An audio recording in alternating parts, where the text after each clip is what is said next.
'Tis that time. Music's on, and that means it's showtime on Three Guys Before the Game. Welcome in, everybody. Episode number 530. The Senator is in. That's Brad Howe. The other guy, well, if you see him, good for you. You got no idea where he went. He still work here? I'm not even sure. He might be on some kind of a sabbatical. Is that what they say? I think. He's not here. Those are like weeks at a time? Correct. Yeah, I think that might be what he's doing. All right. A lot of people in education use those. Three Guys Before the Game. Title of the show is Mess in Texas. We'll get into it. Three Guys brought to us by Comax Business Systems, keeping West Virginia's business data safe, secure, and efficient for 25 years. They are the people that keep your IT straight, your networking clean, keeping the viruses away from you, and when it comes to business equipment, they have everything you need. Everything. Visit ComaxWV.com. Three Guys brought to us by GoMart. Go for good times, go for GoMart, and go get that rewards card, which saves you money every time you go in on your fuel and your food. Three Guys brought to us by Lou Wendell Marine Sales in St. Albans. They're the fun folks. All they do is sell family fun. Visit them at LouWendellMarineSales.com. And by the Conley CPA Group, providing value beyond the numbers. They've got spreads on stats coming up. I'll show you a picture of the Tri-Tune boat that they've got over there at Lou Wendell as well. That's kind of nice. A nice Valentine's Day. Yeah. All right, so we are in late night. West Virginia got back after 5 this morning after a trip that was a goose egg. Loss at Texas on Saturday, loss at TCU on Monday night. West Virginia giving up a lot of points. Gave up 94 to Texas, gave up 81 against TCU, scored 65 last night, scored 58 in Austin. Didn't play Houston, but you could certainly say, Houston, we got a problem. All right, so where's it all going? What's happening? Why is it happening? We'll get into all of that, and then later on, textual healing. And for those of you that are watching on the YouTube, on the one YouTube, we got this massive package. Fortunately, Brad brought it down. I don't know if I'd be able to carry it down. You had a couple people help you with that thing? Oh, I had a forklift. It's heavy. It's like super heavy gift. We'll get into that later in the program. All right. So let's begin the breakdown of what has transpired with the Mountaineer basketball team. You head to Texas, and it was almost a carbon copy of last year's game. Last year, West Virginia got beat by 34. And this year, Texas scores the exact same number of points that they did last year. They had 94. Last year, the final was 94-60. This past Saturday, it was 94-58.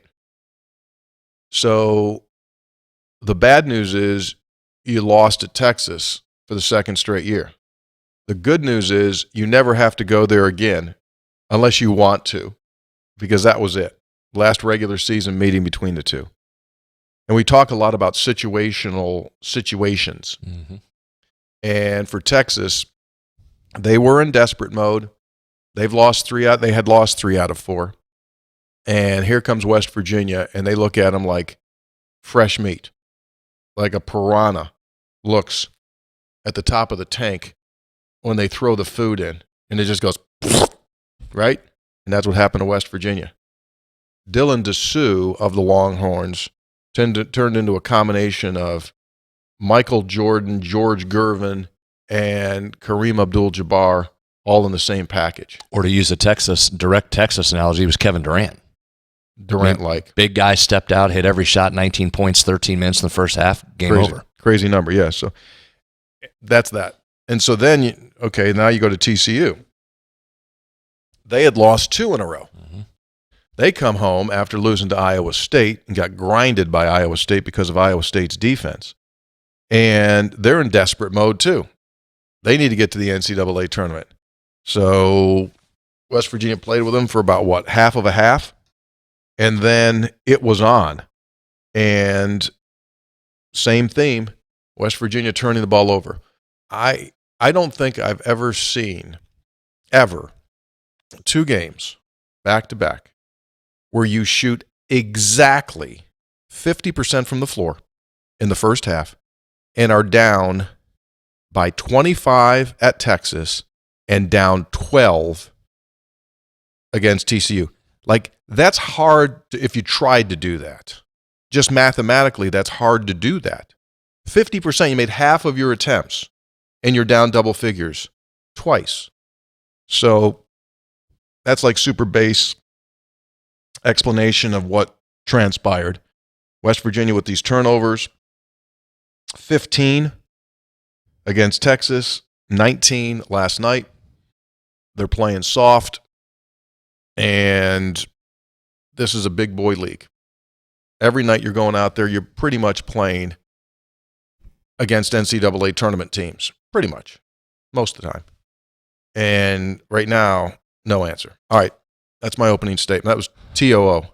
Tony's obvious observations. Yeah, frankly, I don't know that we need to add a whole lot to that. I mean, we're going to. I'll give you some context to both those games. But, yeah, it's 3 areas. And one, it's just the overarching theme that we've been talking about. And we said primarily going into Texas, Greg and I talked about it last night on Sportsline, 2 bad situational spots. But you better come out and punch back. You knew you were going to get punched. You knew they were coming off the top rope at you.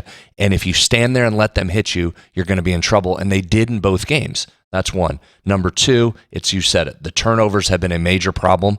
The turnovers leading to points has been the real issue there. And then 3, just the lack of defense. You know, you can even go back to the BYU game if you want. That's 3 straight games where West Virginia just hasn't guarded anywhere at the level that it needs to guard. And that showed up in what has been 2 blowout losses in a BYU game that got away from you late. So, yeah, 2 bad situations that 2 bad situational spots, but West Virginia did not respond to either situation very well. It was concerning. And again, this road malaise just continues. That takes you to what? Do I have this right? 2-22 over the last couple of seasons on the road? I believe that. I mean, just 2 wins in the last 2 seasons. So this isn't just a this year problem. That has been an issue, but it's certainly continued this season as you haven't been able to win on the road yet. Doing some simple math here, just looking at these 2 box scores. I hadn't put these 2 numbers together, but in the 2 games, West Virginia was outscored in points off of turnovers 55-13. 55-13. Okay, just like a base statement, base thing here. How many times do we say, you don't have to score every possession, but you at least have to get a shot up to the rim? That is what keeps you in games.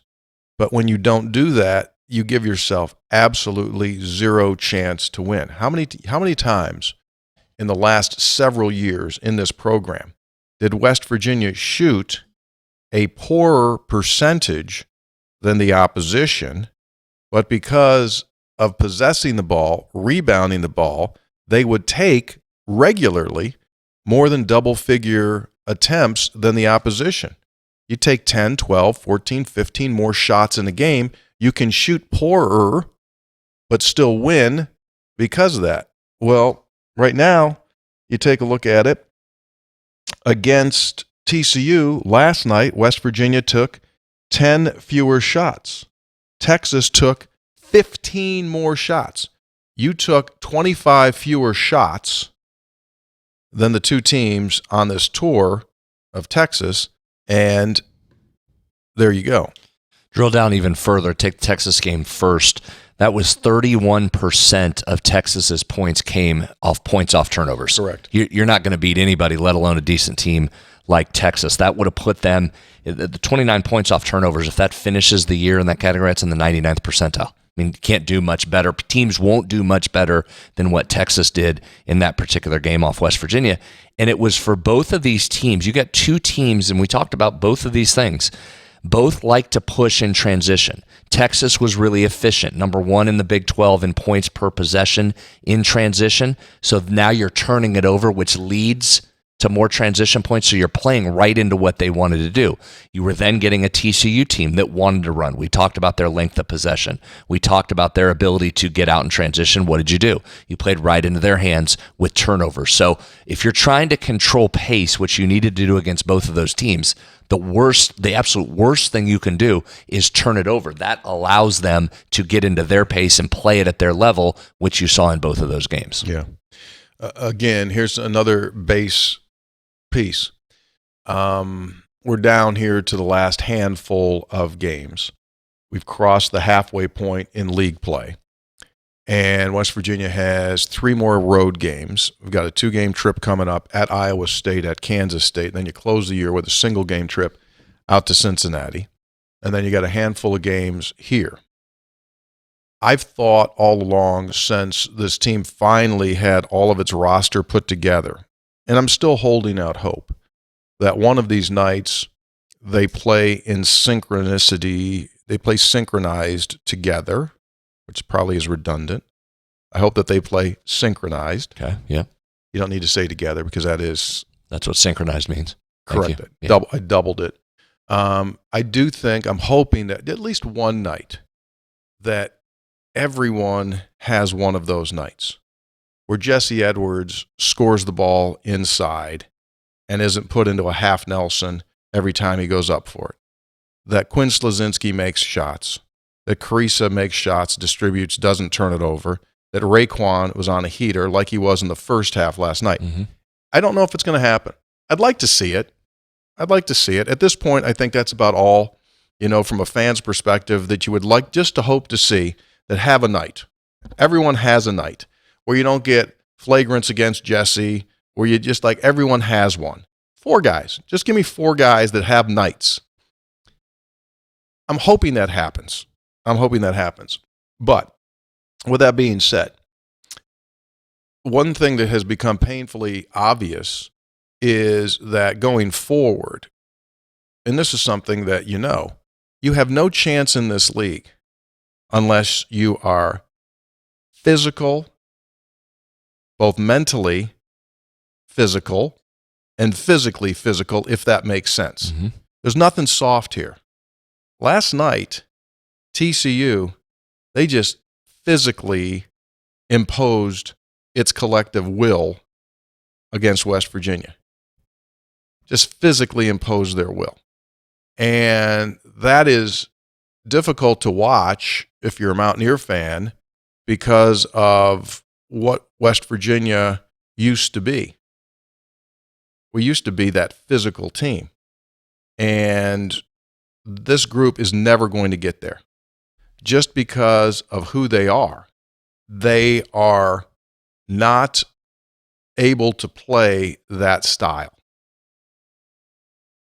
It's like a recipe. You can have a few scattered in your roster that are more skill finesse, but you have to have at least some physical horses that go out there and just command respect. And you don't have those right now. Well, and generally what comes with that type of personality is defense. And if you're not going to play defense at an elite level in this league, which a lot of teams do, then you better be one of the 3 or 4 best offensive teams in America. And I think that's where a disconnect has come in with this crew. Some of that's the disjointedness of this roster. It hasn't had a chance to gel offensively. Maybe it would have looked better offensively and been more consistent had they been together all season, but they're missing too many shots and not elite offensively to be able to play the style of not guarding at a really high level. You're getting caught at both ends of the floor right now, and that shows up. Did it show up in the preseason or the non-conference portion? Sure, but you held out hope that when you got your roster back together, that wouldn't be the case. The Edwards injury puts you behind in that area, but it really is showing up when you get against these better teams. They're just taking advantage of you at the defensive end, and some of that's running in transition. And again, back to the TCU game, and I'll back this up with some numbers. You had a team in TCU that just said, guess what we're going to do? We're going right to the basket on you. And we talked about that game there last year, that even though it was close, they looked at that West Virginia defense and just said, you're not stopping us. We're going right to the basket. They did it again last night. And that's what TCU does, but West Virginia wasn't able to prevent them from getting to the rim. You ready to do your thing? Yep. You sure? Yeah. You're not even going to put the glasses on? I will. You're going to put them on So eventually? too early. Oh, you Just not doing it too early. Here comes the heater. Let's jump into the analytics portion of the show. Ready? 5, 4. It is time for Spreads on Stats, brought to us by the Conley CPA Group. For the record, the glasses have gone on. Conley CPA Group provides value beyond the numbers. What's that mean, you say? If you've never heard of the Conley CPA Group, well, they are certified public accountants and so much more. They provide accounting services to businesses all across West Virginia and into our surrounding states, and they've been doing it since 1985. They have stood the test of time. They provide remote accounting services. If that's your need for your business, they can even provide remote CFO services, Chief Financial Officer, so that you don't have to have someone in the house. They can do all of that and more. Great folks. If you need help when it comes to your business affairs, taxation, representation. In fact, Paul Revere used these guys. What? Yeah. Conley CPA Group. I mean, that's the official tax client of Paul Revere. I mean, they've been around a long time. I'm not sure that long. Well, he was not happy with certain taxes. Conley said, hang on, come on over here. We'll take care of this for you. We'll figure out a way. Yeah. Conley CPA Group. Let's just do a couple Texas numbers. We kind of hit the highlights there, and there's no sense rehashing that, to be quite honest with you. But a couple numbers that stood out that continue trends that we've seen all season, and we talk about that defense. West Virginia gave up 24 points off unguarded shots to Texas. That was a season high for West Virginia's defense. Here's the other thing. Again, I mention this a lot. Sometimes numbers give you the path to victory and the way to get wins. Other times they just back up what you saw with your own eyes. So 24 points off unguarded shots. Probably saw that. Well, you didn't see it because it was on Longhorn Network. So if you listened to your broadcast of it, you might have heard you describing that. That wasn't available out here? No, it wasn't available. Which is great when you pay for cable and ESPN Plus, and the Big 12 promotes all the games on ESPN Plus, and go to ESPN Plus and you can get the games, and go to ESPN Plus, you can watch the games. I don't know if you knew this. You go to ESPN Plus, you can get a lot of the games, not when it's on the Longhorn Network. Bruce Bowen, who won 3 world championships in the NBA, did color. And, man, he had a nice sport coat on. Like, you can't get that. He have a bow tie? He likes bow ties. Yeah, but he didn't. You can't get that off the rack. And I looked at it over there, and I said, there's one place in Morgantown or in the state of West Virginia, you can get a coat like that, tailored like that, be fine-looking Phil's over there at Daniels. But that was a long coat. I mean, he had a good look to it. You got some nice stuff there. By the way, remind me, I had a meeting over at Fine Looking Phil's. We had a 3-guys meeting. You weren't invited, but we had. Talking about Bowen? Huh? Talking about Bruce Bowen? No. Oh. No. New 3-guys merch. Oh, okay. There's a popcorn delivery that was made. Cool. The Valentine's Day Velvet. I went through about quarter 10 of that. That's good. It was really good. Yeah, I'll tell you about that later. All right, go ahead. Okay, so 24 points off unguarded shots. Stop. What's that tell you? You weren't guarding. You're not guarding. Yeah. That was a season high. You're not guarding. You're not getting to people. And they made you pay. Dessau in particular, right? Sometimes we've seen teams where they didn't hit those shots. They were unguarded. You didn't do anything to make them miss. They just missed. Texas did not miss. Here's the other part. This is what takes you from you're probably not winning that game based off that number, but here's what took you from you're not winning the game into a blowout situation. They also made Texas 21 points off guarded jump shots. So they were making shots whether you were guarding them or not. That was also a season high given up by West Virginia. The transition points, again, I mentioned Texas number 1 in the Big 12 in transition points per possession. They were efficient again, won that battle 17-6. So just every number you're going to go through turned out against you against Texas. Let's look at TCU for a second. I'll go through a couple categories of things we talked about last week leading into this game. Said number 1, they like to push it in transition. Number 1 in the league going into the game in transition possessions, going against a West Virginia team that was last in transition defense in points per possession. Okay? Mm-hmm. TCU tied for the most transition possessions that it's had in Big 12 play. So they did exactly what they wanted to do to you. TCU had its third highest transition points in Big 12 play and the most since January 20th against Iowa State. So number one key was you're going to have to close off their transition game if you want to win. You're going to have to make that into a game that fits your pace, which is slowing it down, not let them run right out of the gate. You didn't do that. They had season highs in that category, not just okay, they had season highs. Number two, we said they like to get the ball to the rim. They're going to attack the basket on you. They got more shots at the rim than the national average. You've got to do something to close the rim. Now, some of that transition and shots at the rim go hand in hand. 52% of TCU's shots in the first half were layups. Whew. So right away, you're in trouble. Half of their shots were layups. That ended 45% of their shots for the game were layups or dunks. 45%, nearly half. Quite frankly, it felt like more than that. If you would have told me it was 75%, that's what it felt like when you saw that game, but 45%. So you didn't do a good job there. That's the second most points for them at the rim in Big 12 play. So now you're behind. Now they're doing the two things that they want to do most, run and get to the basket. You've allowed them to do both of those. We told you they were top 20 in steal percentage. They were top 30 overall in opponent turnover percentage. They had 10 steals against you. West Virginia had a massively high 24% turnover rate, turned it over on a quarter of their possessions. That led to a 26-8 points off turnover advantage for TCU. You can't do that. Just can't do that. We said they were elite offensive rebounding, top 25 nationally. You better get them off the offensive glass. 9 for 9 offensive rebounds for each team, but this is why I've been telling you the last few weeks, you can't just look at raw numbers, right? So normally you'd walk away and go, okay, you held your own. You got 9 offensive rebounds. They got 9 offensive rebounds. TCU led 15-4 in second chance points. They took advantage of their 9 rebounds. You did not. So 15 points off 9 rebounds comes out to 1.7 points per possession. The most efficient offense in the country averages 1.1 points per possession. So they were ultra efficient in the offensive glass. You didn't do anything to change their ability to score off you getting offensive rebounds.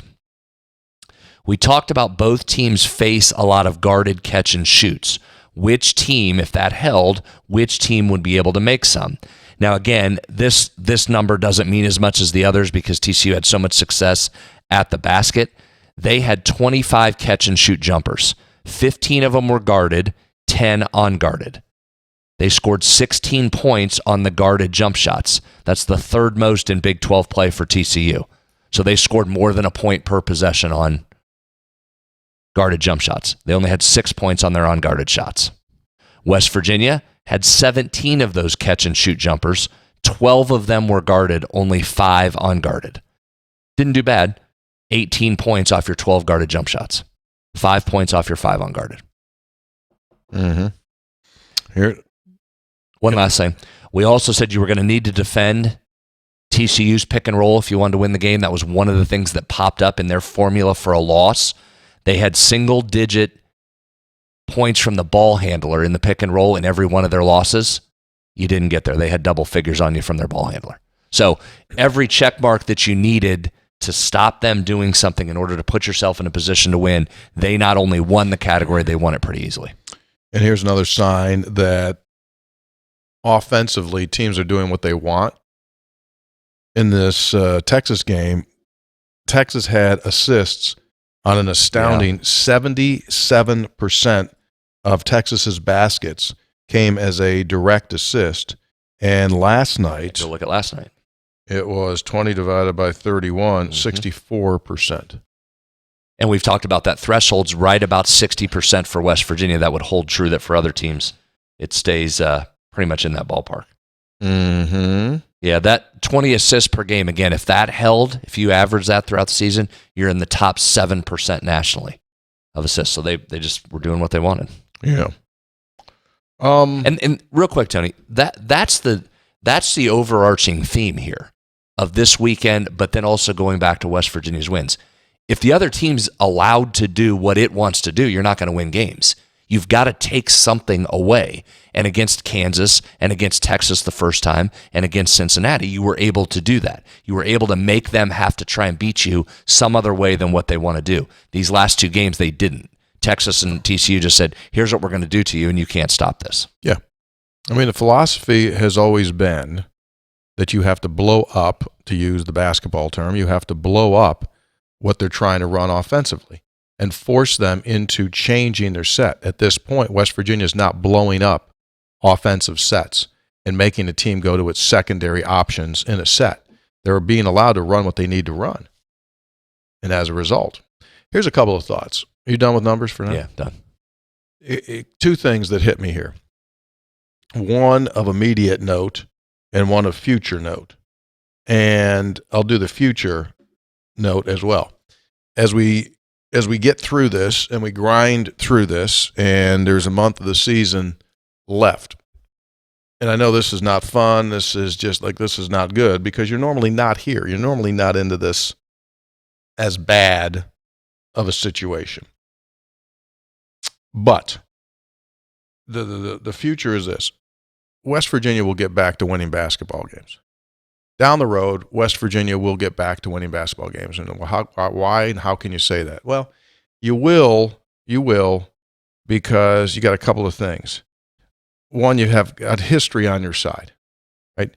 Through the years, regardless of the situation, conference affiliation, whatever it's been, West Virginia, I'm talking big picture stuff here. They win basketball games. This is a program that wins basketball games. So that's going to come back. You'll win. The other part of it is you've got this, you've got a great foundation and base in what these fans are doing. I saw attendance figures today. West Virginia's like 5th out of the 14 schools in the Big 12 right now for home attendance, going through what it's going through. So that is attractive. That's attractive for various reasons, for players, for coaches. That's attractive. And then the other thing is, like when I go out and I talk to other people that aren't involved with West Virginia, we're out on the road, that know Ren Baker. They just go like, I mean, that dude is like so wired in basketball wise. Like that's his thing. Like if he had a hobby, it'd be like basketball gossip, right? You know what I mean? It's just like he's embedded in that. And he knows what it takes and what it's going to take. And then I do think that from an NIL perspective, West Virginia will have enough or a capable amount of dollars in this new world, whatever that new world defines itself to be, that it will be able to get personnel and to get players. I think all of those things are true. So the immediate is this is not enjoyable for anyone involved. Players, coaches, fans, get it all. But it will get better. It will get better. History tells us that, right? The other part of it is this, more recent, is that for the next month, you saw it last night, you're getting no calls. And this is not to say they're out to get West Virginia or it's an indictment against West Virginia, but it is simply human nature that especially when you're on the road, officials know your situation. They know where you are in the standings. They know the tenuous interim status of this coaching staff. You got no shot at getting anything.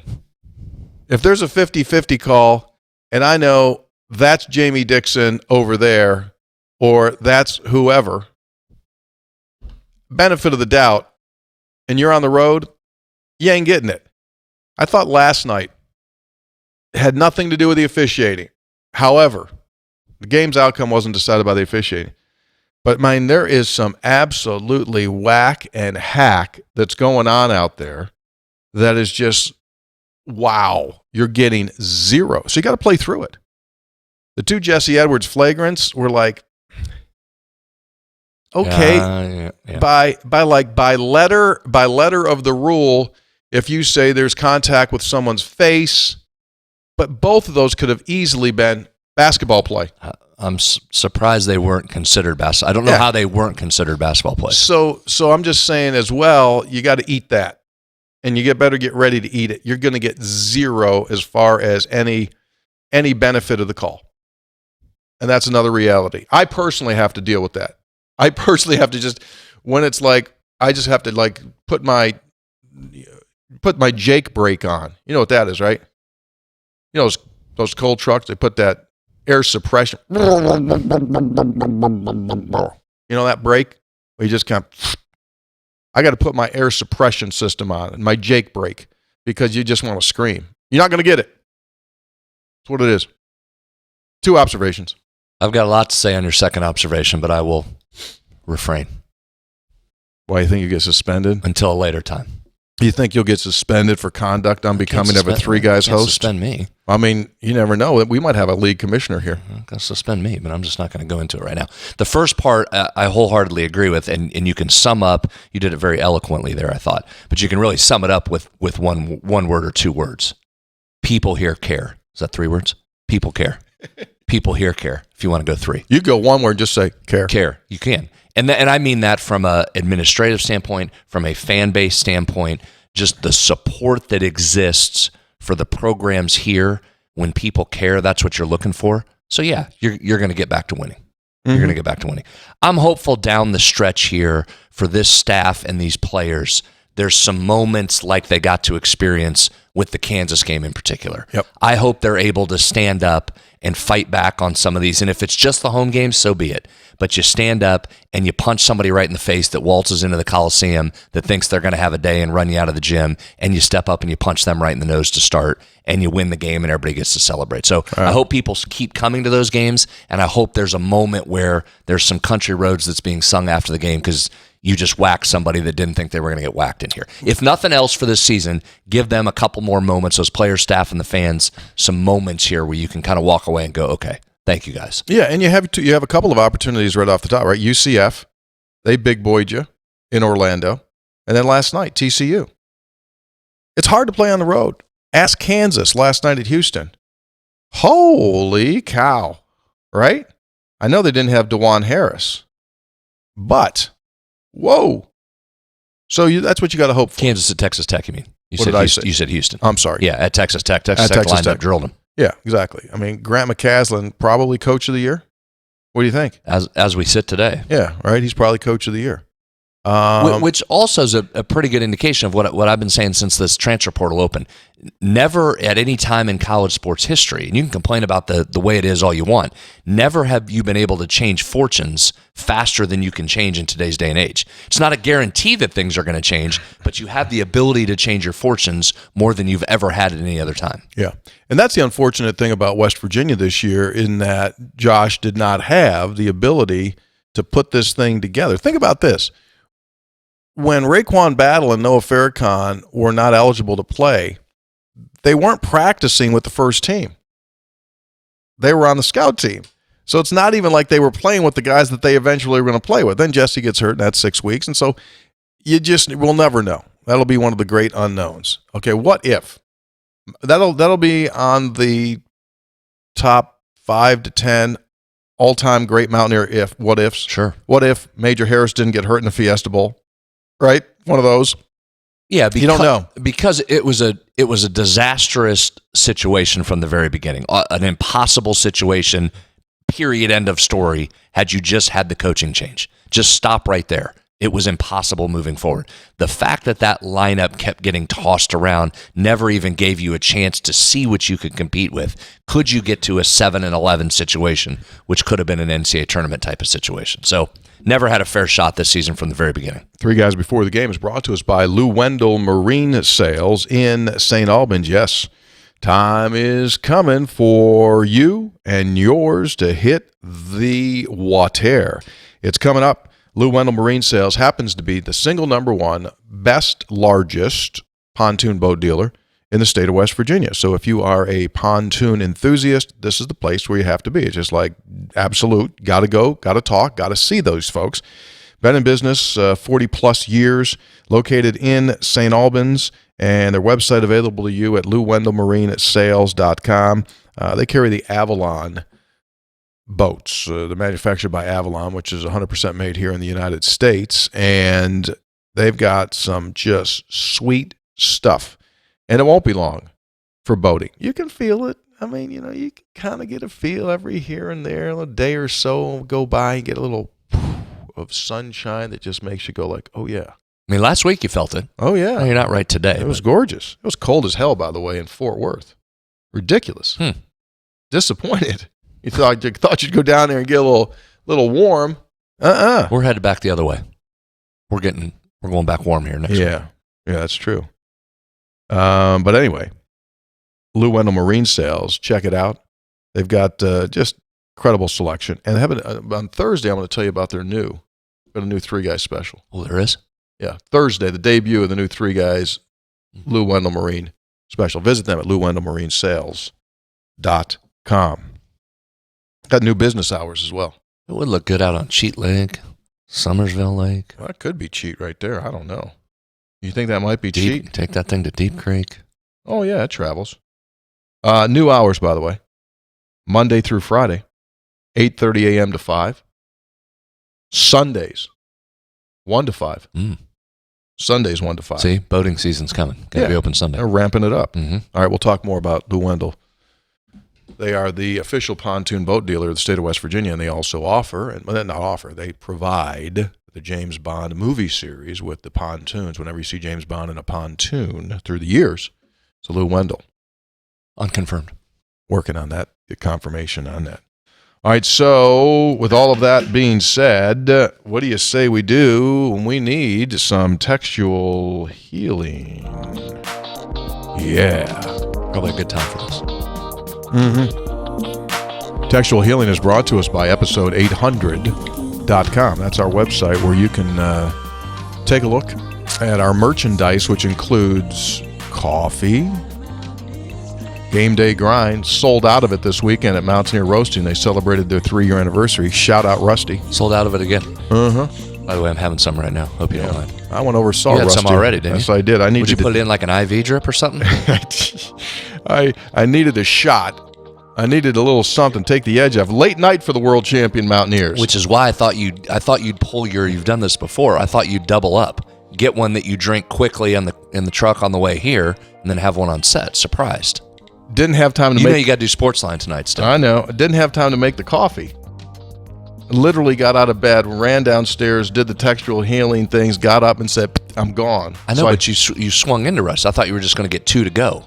Thought you would have done that. Just let him make it for you today. He doesn't brew Game Day Grind. Well, He can do it in a bat. He's got it. Just say here. It was a late night for the world champs. Not only did you go through the loss, but the plane couldn't land. No, I shouldn't say that. The plane could have landed in Bridgeport, but the charter company flew us to Pittsburgh instead. Well, you also claiming weather. Yeah, we landed. You know what the weather was? Dark. It was dark. That was the weather. So that adds another thing. Well, now you're going to criticize the pilots as well as the officials. He's kind of on everybody's ass today. Well, I do think you have to. They got you down safely. Yeah, they did. Yeah, that game did start at 8 p.m. Eastern, too. I know. I don't know if you kept track of the Eastern time while you were in the Central time zone. Don't really look at it. Kind of threw you off a little bit. Don't really look at it. Speaking of Central time zone, women, big game Tuesday. We're recording on Tuesday. Big game tonight. Get back, drill TCU. TCU turns it over a lot there, women. Women have been on the road so long. Mountaineer women are going to be filing for Texas residency. They got to Texas on Friday. They're going, let's go. So they do play tonight, finally get home. The lineup take it to TCU tonight. Early call. You know, though, before Mark Kellogg got hired at West Virginia, he was a candidate for the TCU job. He was at Stephen F. Austin. Doesn't surprise me. And didn't happen for him there. They probably should have hired him. And I think... all due respect. Sure. And I would not be surprised tonight. Would not be surprised tonight if there might be a little 3 guys before the game. Is that right? I'm going to show you a little something here. Well, TCU is going to turn it over. So if this is above the normal 25, you get like 29 turnovers. Look out! Might be a 40-point win.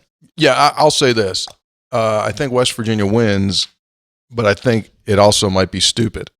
They might put the proverbial high top sneaker down on the throat and give them a little bit of the business. I wouldn't argue that with you. Yeah. All right, go ahead. Various texts of various topics. Shocking. Tony, in no particular order. Tony, what's your favorite game to call? Football or basketball? Why? Grant from Parkersburg. They're absolute apples and oranges. Totally different from one another. Basketball is a game of great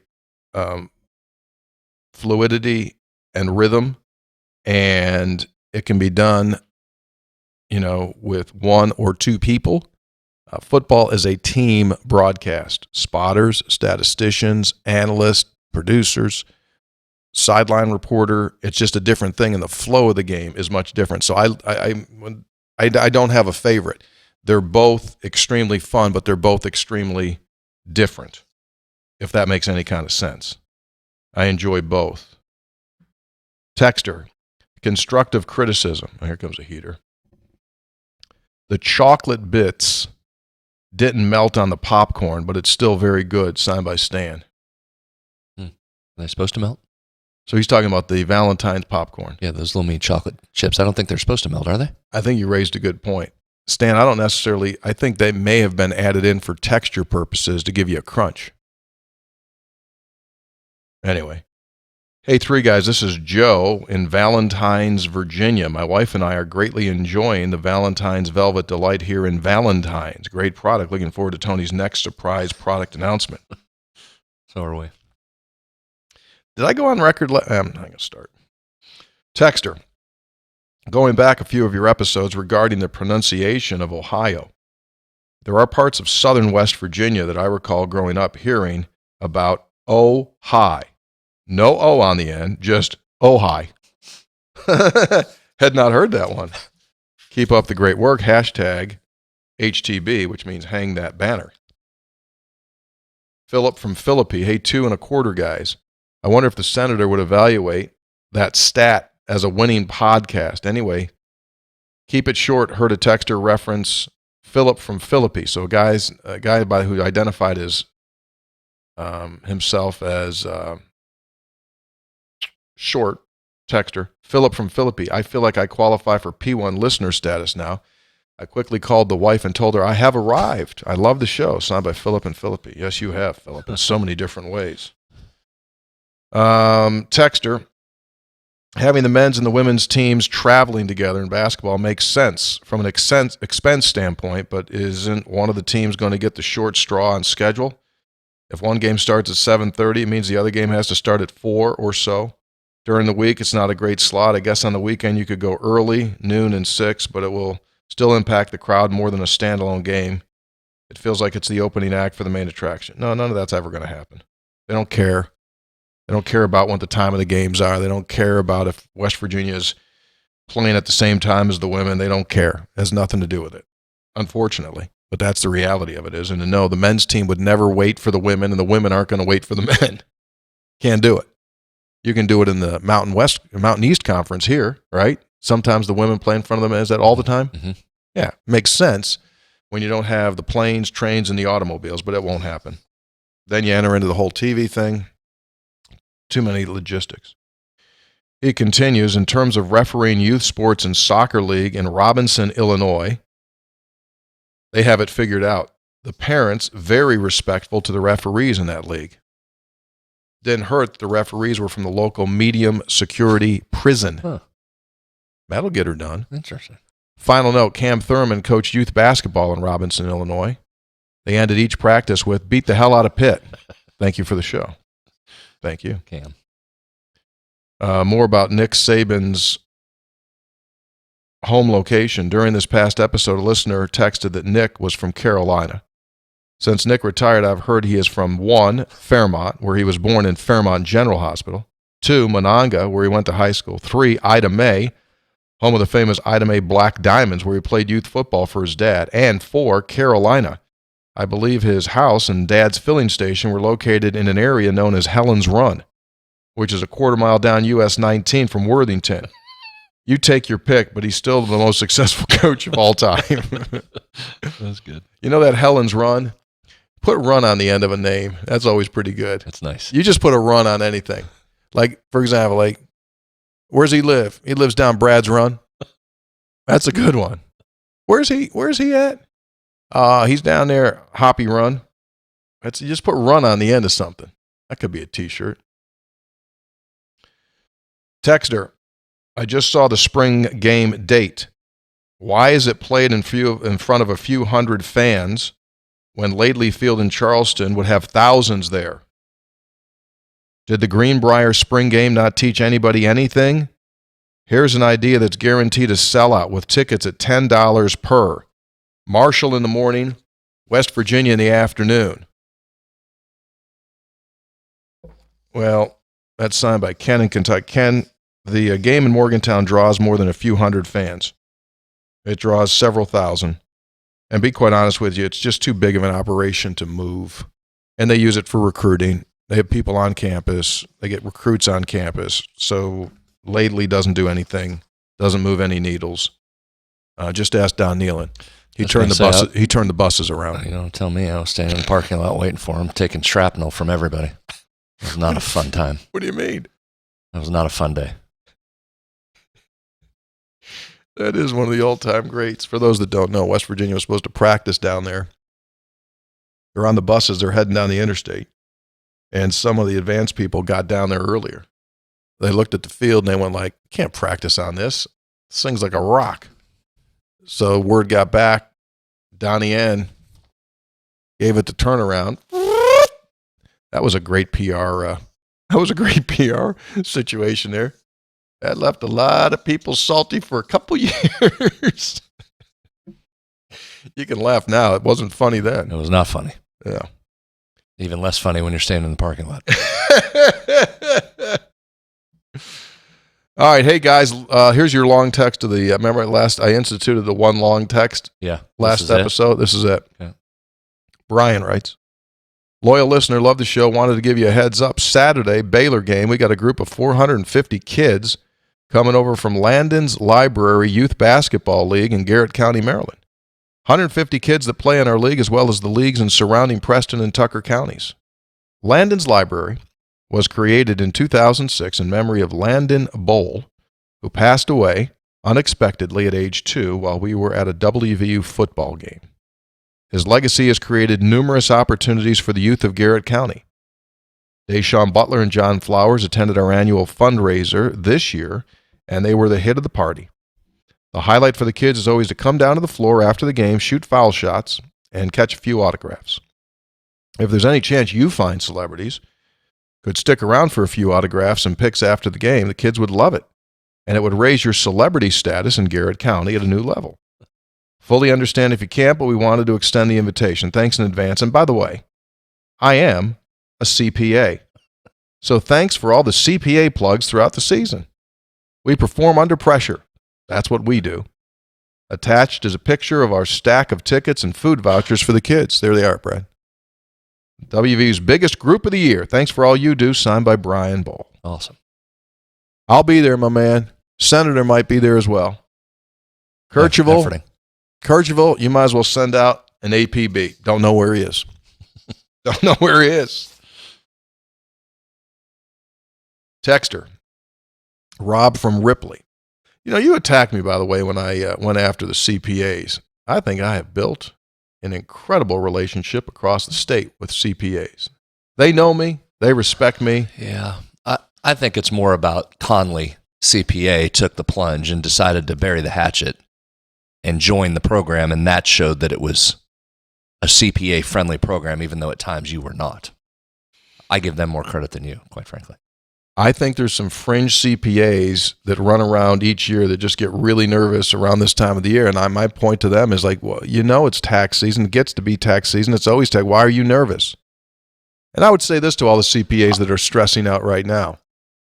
Hey, you know it always gets done. Got done last year, got done the last several years. You'll get it done again. You're going to be fine. Well, now you're giving motivational messages to them. So now we've gone from it's the entire group of every CPA that panicked to now you just qualified it with a fringe group to then providing motivational. That could be used by all of them, but it was designated for the nervous Nellies out there. Well, you were less than clear about that in the initial diatribe. So thank you to Conley CPA Group for coming in and they're terrific. Accepting an olive branch that was not extended by Tony. Robin Ripley writes, hey, 3 guys, I was listening to the episode with Drew Fabianich, and I heard you mention something about light bed therapy. Any idea where this type of therapy is offered? Done some research, but unable to locate any clinics, facilities in or around Parkersburg or Charleston. Also, for the record, not only do I carry a handkerchief in my pocket every day, I use it when needed. Also, I have land, 200 unsurveyed acres in Jackson County, partially surrounded by the O'Brien Lake with tree stands and food plots scattered throughout. Thank you, Robin Ripley. I don't know. Don't consider myself a light bed therapy expert. I know that when West Virginia got the one that it was using, it was considered a rarity, state-of-the-art thing. That's through its partnership with WVU Medicine. I don't know if they're around a lot. I can't direct you anywhere. Texter, mid-game text. Oh, these are always good. Spreads is always saying there will never be coaches who stick around for 20 years. Well, Coach Eilert's been here 16. Before Beeline, the hired coach took one look at the program and bolted. After Huggins, the program is in shambles. Did Josh Eilert run? No. He's worked hard, hasn't blamed anyone else. With that kind of loyalty, he deserves to be our coach in the future. Signed by Clyde from Fairmont. Hi, three guys. Long time, first time. Ahead of the Texas game, I made plans to meet up with a friend to watch the game. This is a doozy, by the way. I show up and see our world champion Mountaineers already on his television. I'm confused seeing them in Morgantown, thinking we were away, but I shrugged it off. We sat, talked while watching the Mountaineers win 76-73. Celebrated the victory before going our separate ways. It wasn't until I talked to my dad later and said, "Great win today, huh?" that I realized something was utterly wrong. You can imagine his look of confusion to my overly chipper mood. Turns out my friend and I unknowingly spent the afternoon streaming the entire January 13th Texas game instead. Oh, well, the joy was fun while it lasted. Signed by Mike in Martinsburg. Mike, I'm going to have to do something here that I really don't want to do, but I haven't had a whole lot of sleep. Things are a little bit tense. I kind of say things that I regret on these kind of shows because I go to bed like in the morning. But dude, if you didn't know the West Virginia-Texas game was in Texas and you didn't realize that the first one had already been played in Morgantown, I'm going to have to issue you 3-game suspension. What? Yeah, he's out. For conduct unbecoming of a Mountaineer fan. You at least have to know where the games are. I mean, is that asking too much? Well, sometimes the streaming system, it's not easy to identify. They put those things up there. You can't tell. Is it live? It's not. The descriptor that says live is about in 1.5-point font on there. I could see where that would happen. Oh, I can't. When you're sitting there in the big, huge state of West Virginia is in the middle of the floor, if you follow the world champion Mountaineers, you know they already won in Morgantown this year. You know Jesse Edwards wasn't on the team last year. You know Kirk Creaser wasn't on the team last year. If you see those guys running around and say, this is this year's game, he's out. It's a 3-game suspension, non-negotiable, He just watched and the you January can't appeal. 13th. He watched the Texas win here. It wasn't like you watched last year's game. I understand. It was this. Yeah, less than a month ago. He's out. 3 games. He also Don't watch said he him. went to a friend's house. He wasn't in charge of the remote. Well, I tell you what, his friends on the borderline of getting some punishment too. Things happen. You know, I got buddies, and when one of our buddies does something that's really stupid and makes a stupid bet, like a stupid bet, when the decision, when it finally comes to reality, you know what we do? We treble the damages. Times them. Extra punishment because, dude, you made that bet. That was such a bad bet. You get treble damages on that. So he gets 3. Out for 3. I'd appeal that, Mike. No appeals. Well, you're not the judge and jury. Yeah, I think I am. No. Who's the judge? Kercheval? There's a panel. Oh, we're not doing that. You didn't get a 3-game Too suspension. many damn task force in this world. We don't need another committee. Appeal it.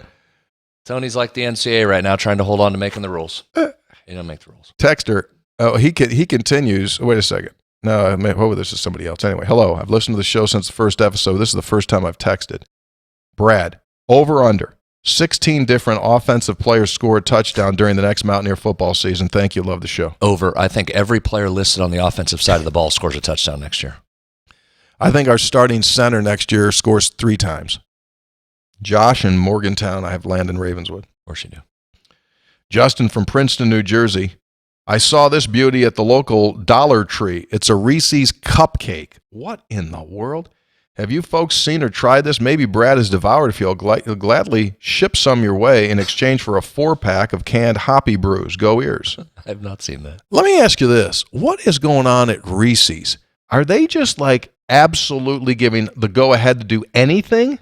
But apparently everywhere but where I am. I never see this stuff. Yeah, but good for them. Well, you... Branch out product. Good marketing. Wow. I'd try that. Probably good. Texter, hey, 3 or maybe 2 guys. Recently, there's been a decrease in food conversation on my favorite podcast. So try this. Today is day 1 of my carnivore diet. I'm eating nothing but meat and animal products. Also, Tony, are you still doing intermittent fasting? You haven't mentioned anything about it in months. Signed by Not Brian in Berkeley Springs. My intermittent fasting has evolved from eating absolutely zero until about 2 o'clock in the afternoon to I might have a piece of fruit up before 2 o'clock, like a banana or something, apple. Other than that, I try not to eat until about 2 o'clock. I got a weird food schedule because of Sportsline. I don't eat until about 7:30, 8 o'clock at night. So I normally go like 2, 7:30, shut it down. Texter, Scopes, Spreads, and part-time Hanky super spreader. For months, Scopes has opined on his version of U.S. railroad history, for which I have had to correct on many occasions. While listening to episode 529, we now are subjected to his version of the Paul Revere story, a young Scopes rushing through the streets of suburbia Buffalo shouting, "The smelts are coming, the smelts are coming." How many more U.S. history lessons will Scopes inject himself into? He's becoming West Virginia's version of Forrest Gump. Here's to the football season in a few months. West Virginia is plus 40,000 next season as national champion. Might have to cross the Kansas City border, drop a few bucks on the old gold and blue, signed by Mort in KC via Kanawha City. Please play responsibly. I told Brad before we started to record, and I got here just shortly before that, that last night I had this tremendous outpouring of 3 Guys listeners while I was in Fort Worth. I just want to go through these here. Okay, a lot of 3 Guys people at a road game, huh? Road game for surprised. Huh. Let's bring up Bob and Josie, if you would, Austin. So that is Bob Straffus. Mm-hmm. That is his granddaughter, Josie. She's a sophomore at TCU. Bob is a West Virginia native from Moundsville and got his grad degree early 70s here and now makes his home in Denton, Texas, and has for nearly, he's plus 40 years down in Denton. Huh, likes it there in Denton, huh? Yeah, nice man. Very nice man. Let's go to the young lady with the hat on to the right and the dude in the blue. Now that is Colton and Cassie. Now they're from St. Mary's, West Virginia. Oh, Blue Devils. Blue Devils, yeah. Exactly. Very good. And they live down there. Now, she is a former, I didn't get the exact thing, but she won a beauty pageant of some sort. Here? Miss West Virginia Teen or something like that, okay. I think Colton said. So it was great. They live down there to now? See them. Yeah, I believe they live down there. Okay. That's a weird posture that I have. I'm kind of like bent over like they're holding me up. Yeah. Okay. Next one, gentleman in the blue hoodie. That is Cody in Ravenswood. Yeah, there he is. Cody in Ravenswood. He was a little bummed out because he wanted to do a thanks for having us, drag his heel across the floor, but unable to do that. Right. And the next one, how about this dude that came up to me at the game? He tapped me on the shoulder. I'm like, that's Beanie Bishop. Beanie was there, and he is training in Frisco, Texas. Yeah, sure. And great to see him. So he just stayed there. He was there for the Shrine Bowl. He's working out. But he just stayed. The Shrine Bowl was just a couple weeks ago. Sure. Yeah. So happy to see him. Happy to see Beanie. Everything's going well for him. Wearing his West Virginia shirt. Uh-huh. Also, give me that bakery shot. He carrying around a consensus All-American plaque or trophy or anything? No, you'd never know. You'd never know that. I mean, he's going to. So You that should. is a bakery. Were you in a church there? What is that? Thank you. It's a former church. Oh, it is. Huh. It's called the Blue Bonnet Bakery. Uh-huh. And our guy, Joe Mock, sent me. So it's a 90-year-old bakery. Current location is the former church that was built 100 years ago. Awesome job using the space. It was once a sanctuary. And please share these with Brad so he won't feel deprived. I'll be rooting for Kellogg's crew, a phrase I just invented in Fort Worth Tuesday evening. Awesome. Yeah. So I had a lot of interaction with so the cookies are in my truck. They're there. Don't worry about it. They're there. Oh, they actually made it back? Yeah, they're here. You can have as many as you want. Excellent. Thank you, Joe. Well, that's a lot of people. It doesn't stop. It doesn't stop. Thanks to everyone. Appreciate that.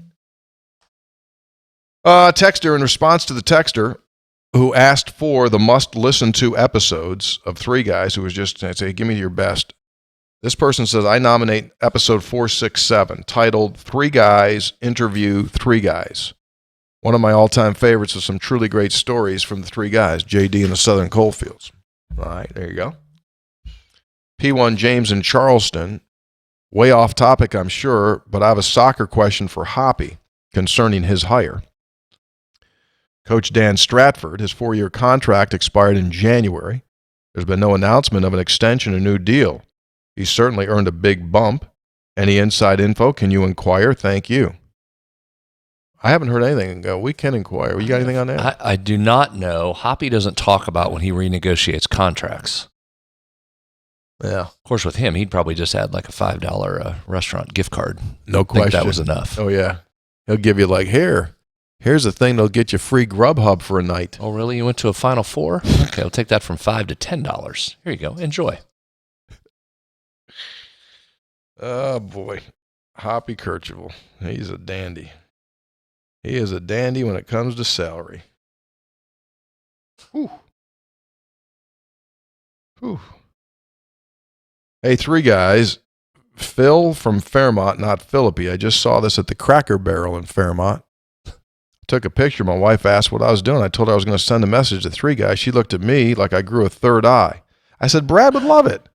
I also got her the Valentine's popcorn. I'll let you know how that goes. Go Mountaineers. So Reese does a bunny, too. Yeah, assume there's 1 peanut butter pound. inside the bunny there. That's solid, you think? I bet it's got peanut butter in there. Solid peanut butter, or is it like just No, like it's normal, like the tunnels of peanut butter, or like a solid thing? Do you know what I mean? If you went in there and did an autopsy on that thing, would it be solid, or would there be just like little trails of peanut butter inside of it? It's a good question. It's a fair question because it looks like there's some detail on the chocolate bunny, so there might be tunnels of peanut butter rather than just solid. I'd like someone to do this, if you would. Go buy one of those. Go get a reciprocating saw and take that thing lay it flat, and then go right down the middle of it horizontally, and then roll it over. I'd like to see what's inside that thing. Kind of like you used to dissect the frog in science class. Exactly. Texter, I love the stats and keys to the game. I'm wondering if given the same stats, what the players' keys would look like. Would they match yours or the coaches? Might make for an enlightening conversation. Sometimes coaches, educators assume knowledge that the players are actually missing. Self-discovery of the keys guided by questions from the coaches is often more beneficial than just telling them the keys because it leads to ownership and internalization. Food for thought, signed by an educator from Alpine Lake. Yeah, I understand what you're getting at there. Totally get what you're saying there, yeah. Brad and Tony, Hoppy's whereabouts unknown, says this texter.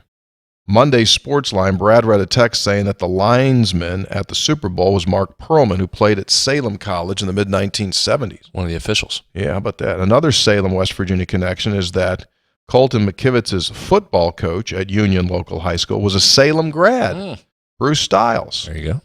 Love the show. Keep up the good work. Colton graded out pretty nicely from the game. Yeah, I would have Team wished. couldn't quite close it out, but he had a nice game. For those of you that are watching, these two packages, we got three actually. 3 packages were here when we came in. The Three Guys Easter bunny, perhaps. So this says to Brad Hoppy, 3 guys before the game.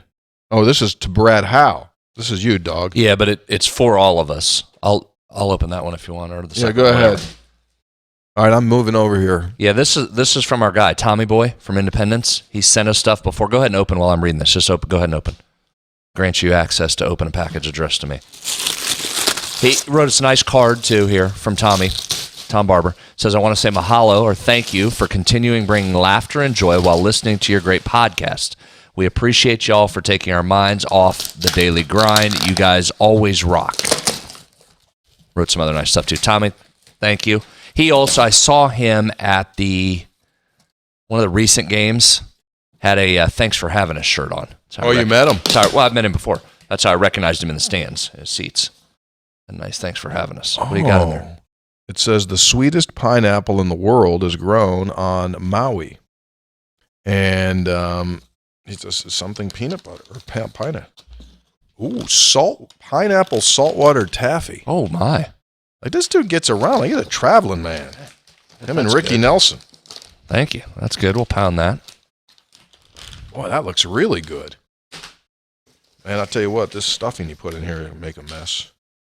And you got like bumper stickers and eat local. We're strong supporters of pineapple grown locally. We do not advocate saltwater taffy. Okay, now you talk a little bit because this old doggone thing, like what? This thing. Oh my God! Be careful when you move that. I don't know what's in there. That thing is heavy. I've had to move it 3 times. Be careful here.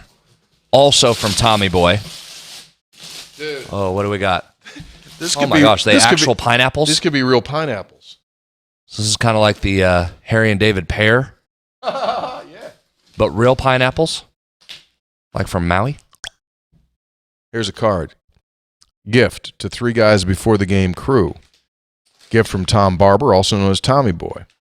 I know how much y'all love your pears, so I thought the pineapples and taffy would be a great Valentine's treat. Thank y'all for making us feel great about your pine. He sent us a case of pineapples. First. It's a first.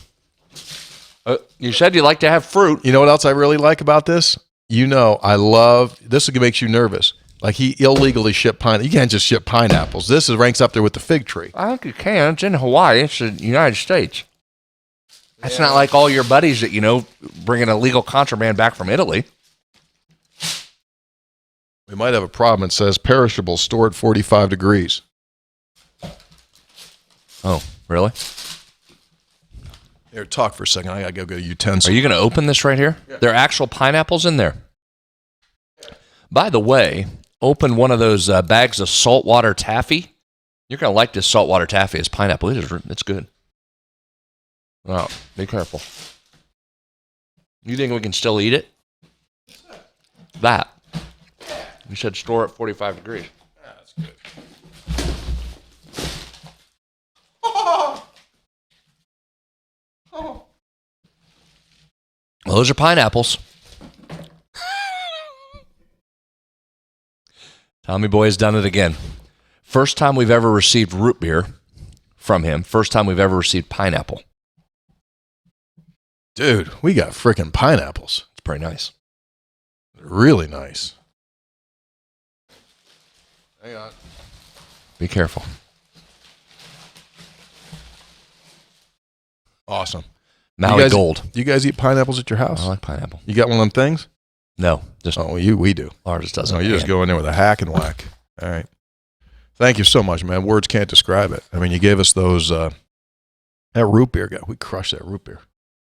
That was unbelievable. Anyway. You crushed that root beer. Did you not get any? No, you drank it all before anybody else had a chance to get it. Yeah, well. You took down every one of them. Texter, hey, 3 guys, just thought I'd say something in referencing to the spaghetti sandwich fiasco a couple of episodes back. I've been waiting for the perfect time to tell you guys about this after the 18th Mountaineer turnover. There's never been a better moment. Small Italian restaurant in Clarksburg called the Caboose, right off Route 50, a mile down from the Wonder Bar. I know exactly where it is. I've eaten there. They have a sandwich there that's called the Spahogi. Mm-hmm. It's a hoagie bun with meatballs and spaghetti inside of it. Nice. And it is. Look at that thing, Brad. And it is phenomenal. The moment I heard that text, I knew I had to let the texter know that they are not alone. And alas, it's a legitimate thing. Very delicious. Highly recommend if you're ever in the area. Thanks for all the laughs, you guys. Your guy, Devin from Goshen. Oh, yeah, we know Devin. Look at that thing, though. That is the first time I've seen spaghetti. They got cheese inside that thing. Now, you can get meatballs. You can get a sausage hoagie at the Caboose. That's tremendous. Tremendous. I'd take down either one of those. Yeah. Look great. Texter. By the way, while you're driving around getting all this food and you got to go down to Route 50 down there, down Route 50, Clarksburg, stop at the Go-Mart. 'Tis the season for Go-Marting. You need fuel, you need windshield wiper fluid, and you need yourself a fly rod Slim Jim. That's right, a fly rod Slim Jim. You can bring it out. It's got a perfect whip on it. When you fly rod, got that, pork rinds, anything you need, food, fuel, get that rewards card at Go-Mart, and you save money every time you go in. Texter, esteemed triumvirate, your next-door neighbor checking in with an Ohio story. Years ago, I was acquainted with a middle school teacher who worked in Ohio. One Monday, a student whose family had attended the Buckeye game was telling about it, but the story ended with the boy admitting that he was puzzled why the band formed the big O during the game. That also puzzled the teacher.